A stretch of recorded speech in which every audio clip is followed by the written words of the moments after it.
Seberapa penting sih emang dukungan Pak Jokowi buat Pilpres besok? Ini bukan persoalan dukungan itu penting atau tidak penting, tapi banyak pihak yang kemudian memanfaatkan tingkat kepuasan masyarakat pada Presiden Jokowi yang sampai 82%. Itu loh. Banyak kemudian orang bilang misalnya Ganjar nih petugas partai. Loh Jokowi petugas partai yang puas 82%. Oke. Itu loh.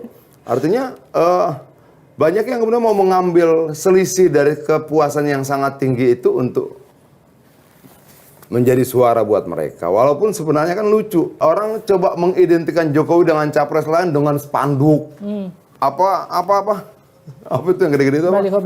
Baliho apa papan reklama. Lucu-lucuan jadinya gitu loh. Oke. Enggak, kalau kita mau lihat Jokowi sebagai presiden, kita lihat yang kerjanya menyerupai dia. Yang kerjanya mungkin tidak menyamai atau tidak melebihi, paling tidak menyerupai dia. Belusukannya. Oke, capres lain nggak ada tuh yang doyan belusukan seperti Ganjar. Kemudian cara dia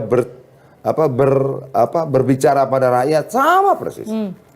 Sama persis. Tapi gitu. kalau Abang lihat gini, ini kenapa sama tadi yang Abang sempat singgung soal bagaimana kemudian ada pihak yang dianggap kemudian memanfaatkan tingkat kepuasan terhadap pemerintah. Tapi kemudian ini kan juga tidak bisa dimunafikan bahwa sejumlah pihak juga menilai bahwa cawe-cawenya Pak Jokowi menguntungkan pihak sebelah.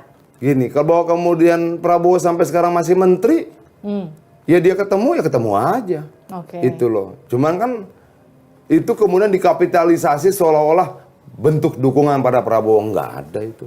Begini loh Mbak, kurang sakit hati apa kalau kita bicara pengalaman serangan-serangan terhadap Jokowi dari Pilpres 2014 dan 2019. Jokowi itu orang luar biasa loh. Apa kalau saya jadi dia tuh sakitnya minta ampun. Dibilang ini pelanga-pelongo, dibilang kerempeng, dibilang. Dan itu kan bukan dari kubu kita yang ngomong itu. Itu loh. Dan yang legowo itu bukan siapa, Prabowo. Yang legowo menerima Prabowo itu Jokowi. Setelah dihajar kiri kanan dibilang ada segala macam lah. Tapi kan luka itu udah selesai Bang. Dia sudah sembuh tapi tetap berbekas toh.